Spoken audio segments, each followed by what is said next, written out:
le monde. Avant de commencer ma présentation, deux petites remarques. Je tiens d'abord à remercier les organisatrices pour l'invitation de pouvoir participer à cette journée d'études. Cela me fait très plaisir d'être là à la Sorbonne. Et je voudrais vous remercier également pour l'accueil que vous nous avez accordé.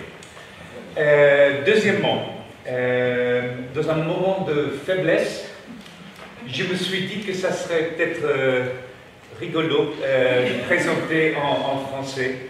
Ça fait une petite vingtaine d'années que je n'ai plus fait de présentation en français. Et ben voilà, je vais tenter le coup, ou plutôt tenter le diable, bien qu'il pourra. Mais je vous prie d'avance de m'excuser pour les fautes et les dérapages linguistiques qui vont sûrement faire irruption dans ma présentation. Bon, à l'ordre du jour, c'est la liberté d'expression, la diffamation et les défis de l'ère numérique. Je vais aborder ces sujets-là par le biais de la jurisprudence pertinente de la Cour européenne des droits de l'homme, ce qui se base sur l'article 10 de la Convention. Je précise quand même que c'est un titre provisoire.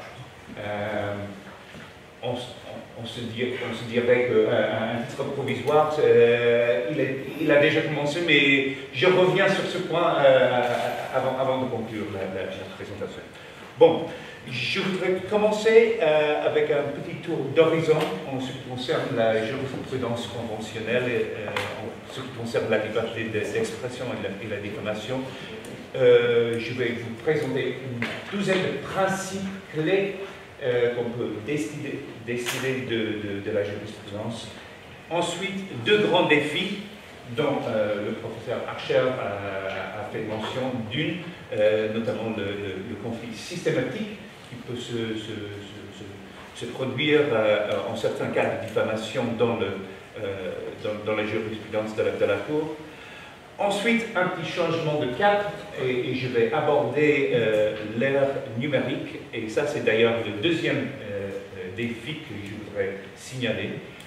Tout a changé dans l'ère numérique, enfin beaucoup a changé dans l'ère numérique. Quelles sont les conséquences pour la liberté d'expression d'un côté et la diffamation de l'autre côté.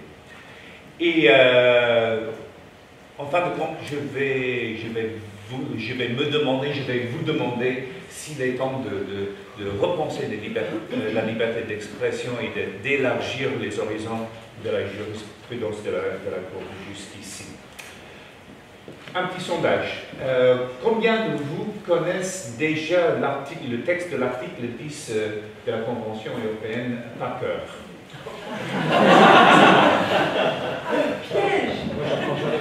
Personne. Enfin, une petite aide de mémoire.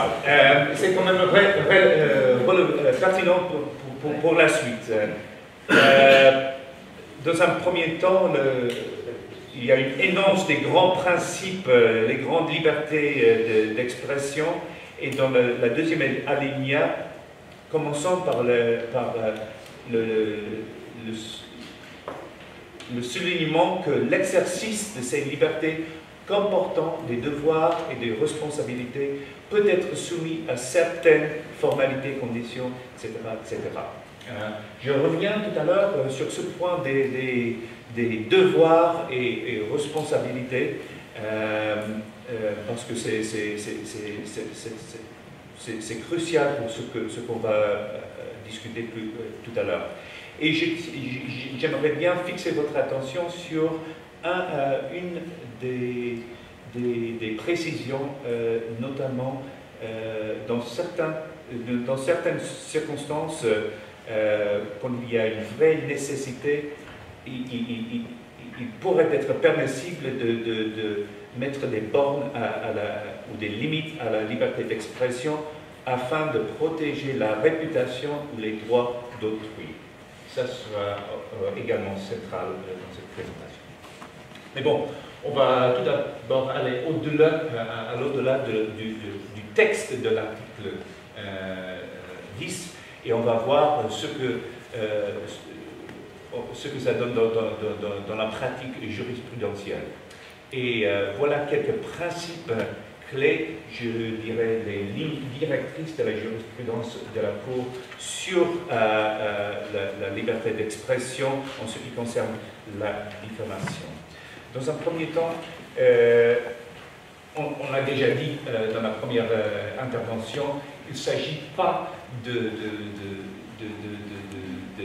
choses qui ne sont pas inoffensives. Il y a aussi de la place dans une société pluraliste démocratique pour des idées, des opinions qui heurtent, qui choquent l'État et des groupes et dans la société. Et ça, c'est très important du point de vue du pluralisme, la tolérance et l'esprit d'ouverture qui sont des mots-clés ou des caractéristiques clés dans une société démocratique. Bon, la participation à la discussion de problèmes d'intérêt général légitime, ça fait partie intégrante du débat public et comme je viens de dire, ça heurte des fois, mais ça c'est à cause des émotions et de l'engagement que l'on ressent lorsqu'il s'agit des problèmes de société dont il faut discuter. Professeur Archer a déjà fait mention à l'arrêt Yersild. Ça, c'était vraiment l'apogée de la liberté des médias, de la presse en ce qui concerne la jurisprudence de la Cour. Et du coup,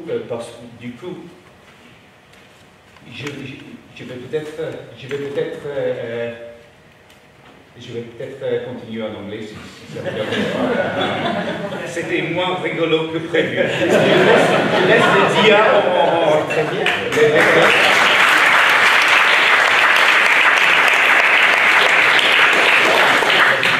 You lasted longer than I did. I will remember longer than you did.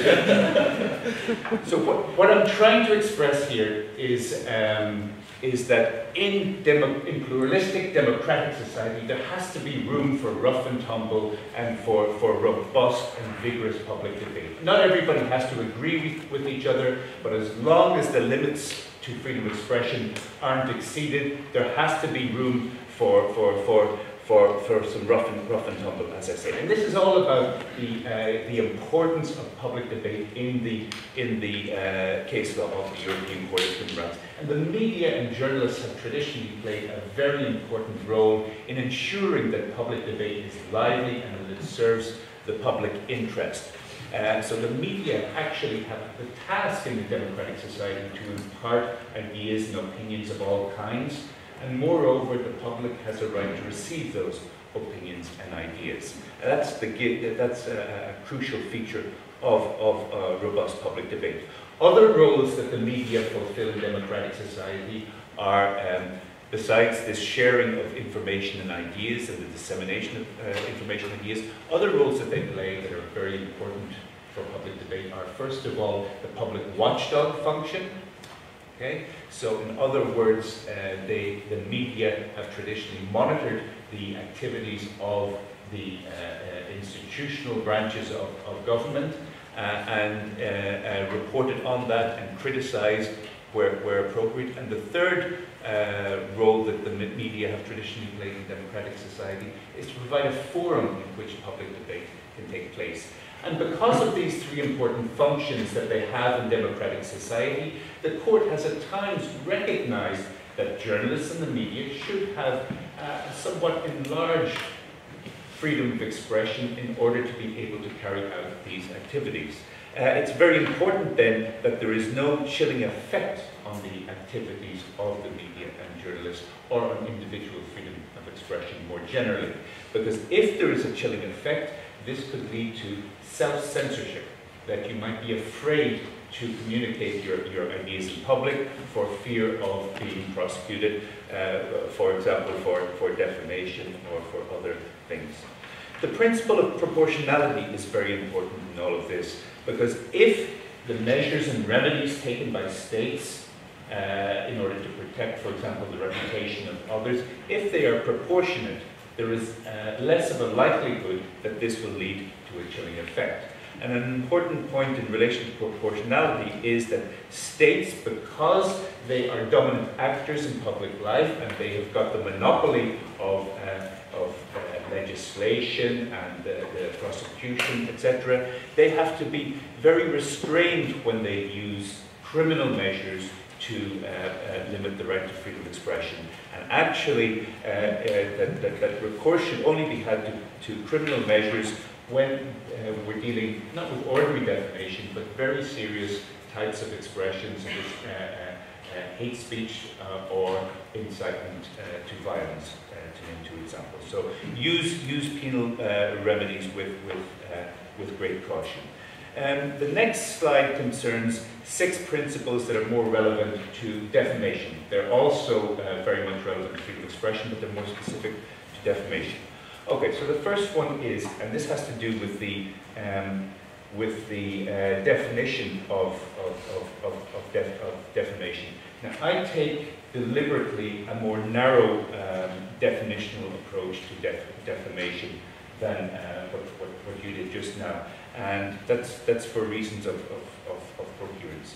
Essentially, I think the reputation concerns, in its purest form, individual reputation.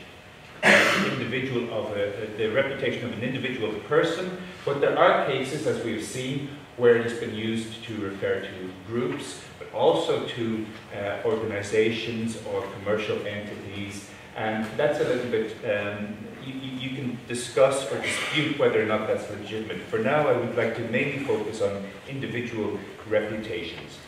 And what is a reputation? It's not what you think of yourself. No, the world would be a different place if that was the yardstick that you had. It's what other people, the regard in which other people hold you. Okay? And it's not then your best friend or your best enemy, it's a reasonable person, what he or she would think of you. So there can be, you can talk about defamation when false statements are made which would tend to lower your reputation in the eyes of other reasonable people. So there are a few important elements there. First of all, it has to be false. Secondly, it should tend to lower you in the, your reputation in the eyes of others.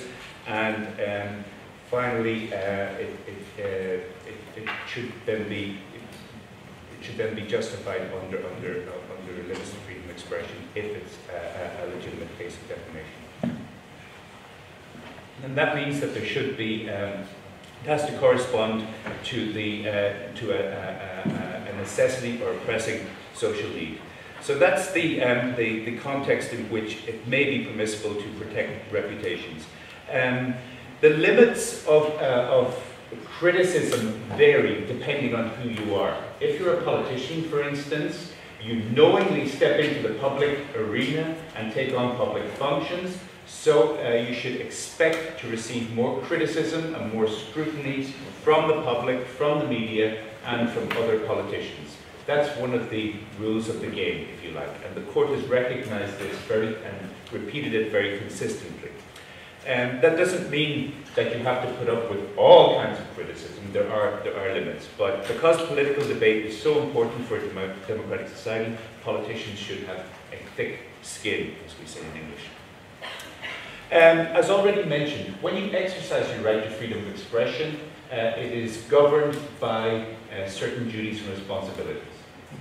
The court has never really unpacked this term, but it has said that your duties and responsibilities will vary depending on your position or the nature of the person and the technique or technology used for the expression in question.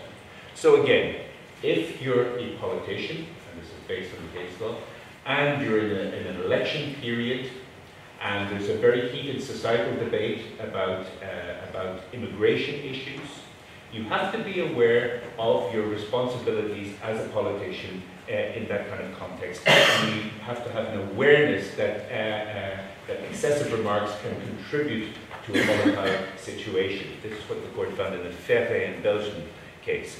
Another example concerning the technology used is that if you're just in a corner whispering something, people won't necessarily hear you.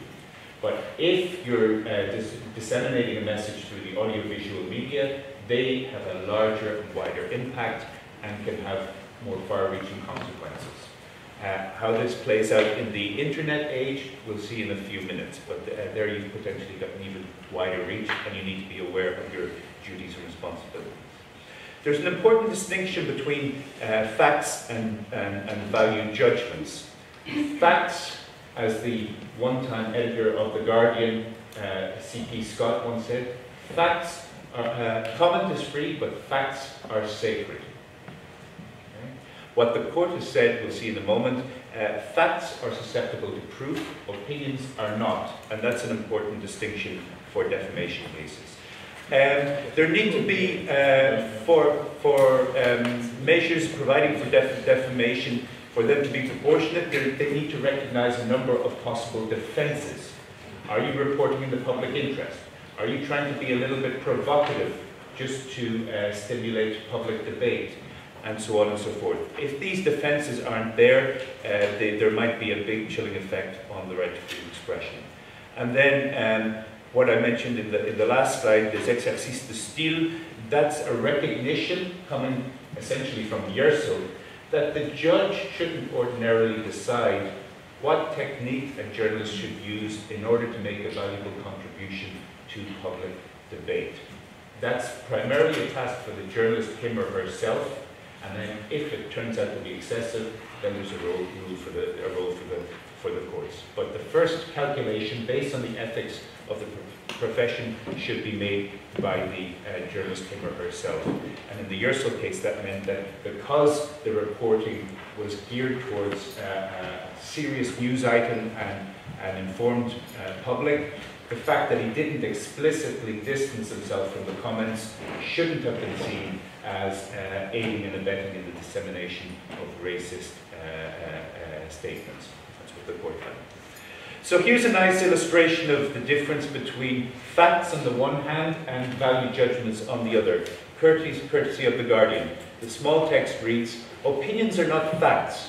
What happened and how you feel about it are two different things, and people should know which is which." They were the main principles out of the very expansive corpus of case law from the European Court of Human Rights dealing with freedom of expression and defamation. Just as an interlude, there are a few little pictures which were originally intended to distract you from my French, but here are a few little pictures nonetheless to illustrate some of the things we've dealt with here. And these are some of the little unexpected things that I have found in my research of relevant case law. The grandson of Joseph Stalin once took a case to the court, claiming that allegations made about his grandfather in the media were excessive in that they portrayed him as being a dictator and being complicit in crimes against humanity and so on and so forth. Basically what the court said was, look, we've got this principle about politicians having to put up with more criticism, certainly when it's in the context of public debate. Joseph Stalin is deceased, and moreover, he wasn't just an ordinary politician, he was a world leader of considerable status, or a public figure par excellence, if you will. So there was no case to be answered in that case. This is a meme that's been going around the internet. It tries to portray Mark Zuckerberg, the CEO of Facebook, as Joseph Stalin. And there's a somewhat cynical or perhaps satirical reference to a quotation that's sometimes attributed to Stalin about deaths of individuals rather than comments in the case of Facebook. The text here says, "One comment deleted is a tragedy. 1,000,000 comments deleted is a statistic."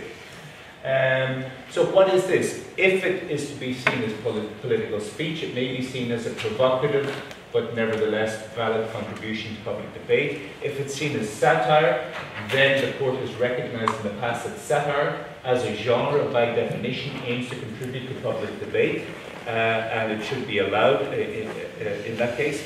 And this was a question that came up in a case involving former President Sarkozy, the case that went to Strasbourg as well. So, and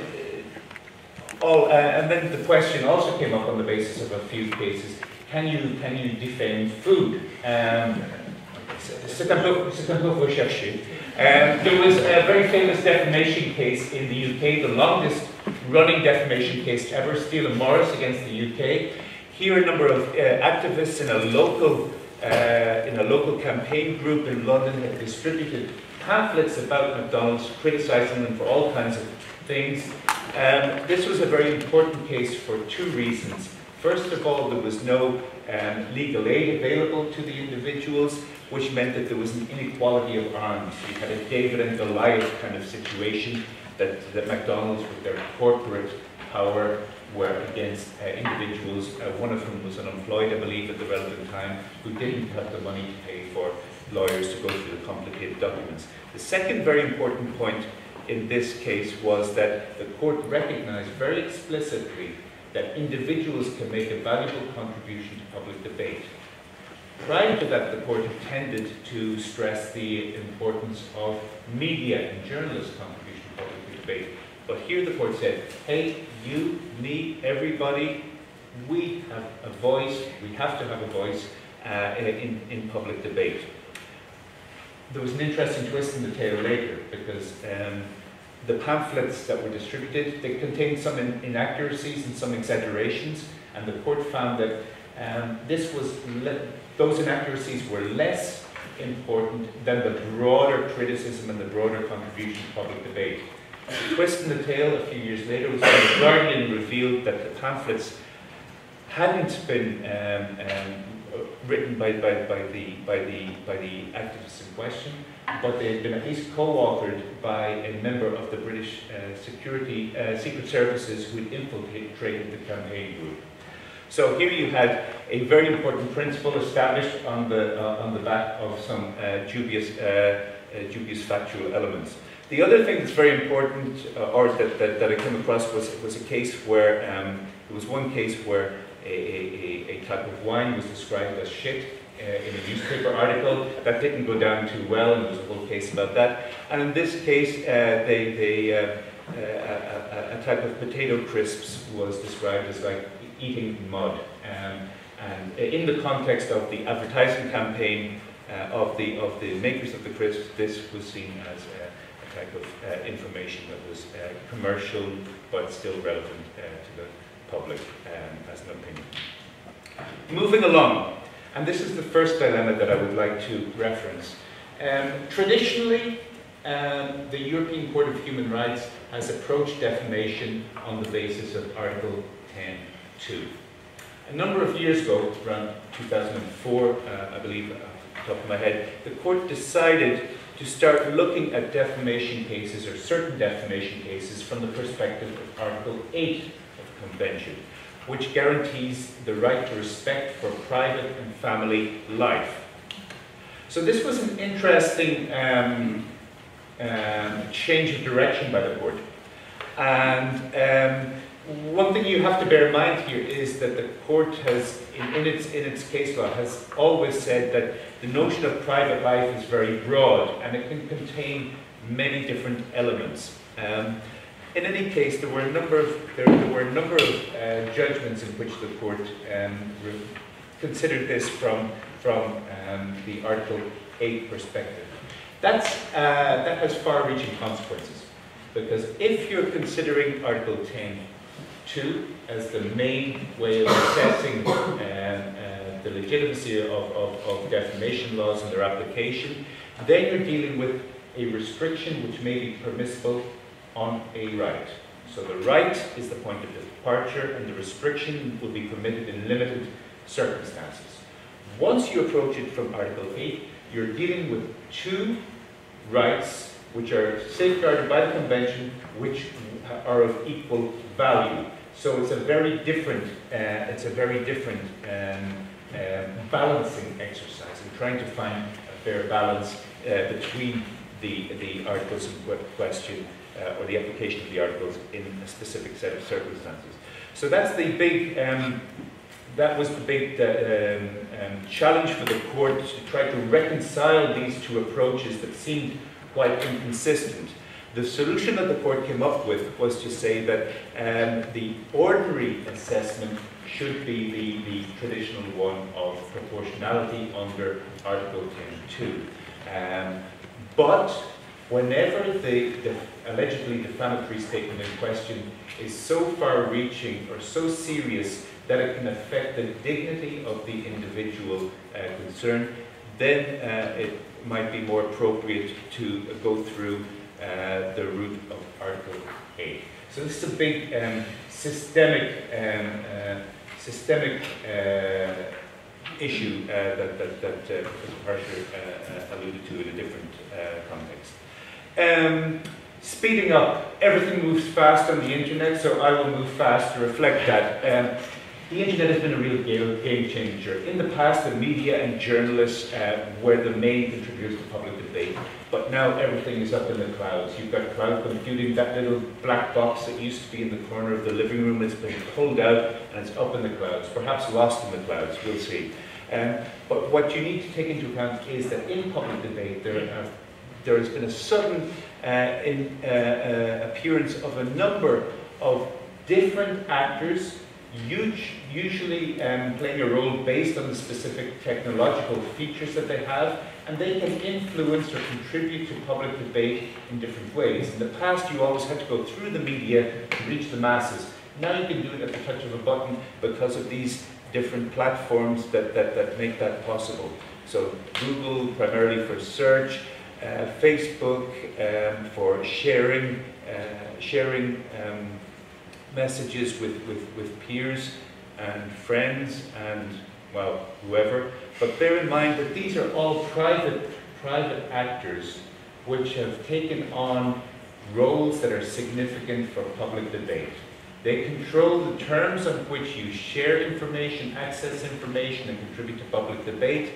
And but they remain private actors who are often in very dominant positions. And this is a real game chamber for participating in public debate. So here you see that reflected in a different way. Journalists and the media remain central actors in public debate, but there are others alongside them which have changed this scenario. Here we come back to the quote by C.P. Scott that facts. I had to get him in there somewhere. So this is one of the results. This is one of the results of the much more expanded space for public debate that we have in the online world. On the one hand, it's great that everyone can contribute to public debate, and the court in Strasbourg has recognized the importance of this growing range of actors contributing to public debate. That individuals, as we saw, but also bloggers, academics, whistleblowers, they also have d'alerte, that they are all can all provide valuable contributions to public debate. But the downside of all of this, the dark side, is that it becomes very easy to manipulate information and to spread information that has been manipulated. And this creates a kind of disorder in the information ecosystem. This is a familiar example. I don't think I need to explain it any further. And Professor Harsher made a nice reference earlier on to, I wrote it down somewhere, about how the quote from the US Supreme Court jurisprudence, about how the most powerful and vocal of orthodoxies can prevail. Well, this is also true in the online world, and that doesn't necessarily serve the best interests of public debate. There's a lot of noise out there. I sometimes call that the minions effect, that you get an awful lot of noise, but also an awful lot of nonsense. But it can also facilitate those who are in positions of power consolidating their dominant positions even further. So through your direct engagement in public debate as a politician, you're no longer dependent on the editorial scrutiny of the traditional media journalists. You can access the voters directly through Twitter or whatever else.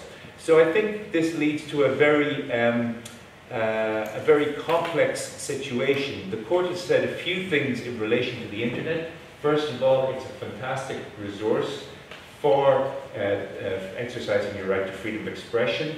A lot of actors, such as the gatekeepers, the internet portals, the search engines, etc., they can be seen as the protagonists of the electronic environment that we're so dependent on. The court has also found that online technologies have not yet replaced audiovisual media in terms of, or gone beyond them in terms of their impact and reach. And also, with all the information that's out there, one has to be particularly aware of the duties and responsibilities that go with that. And my very final comment then is that in this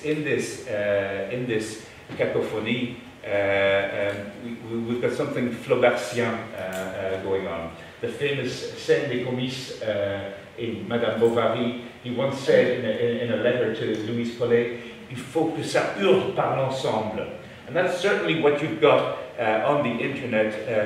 Everybody is shouting, but that can bring other challenges for freedom of expression. So to make my title, my provisional title definitive, I think it should be La liberté d'expression, la diffamation et les défis de l'ère numérique, voire cacophonique. Voilà.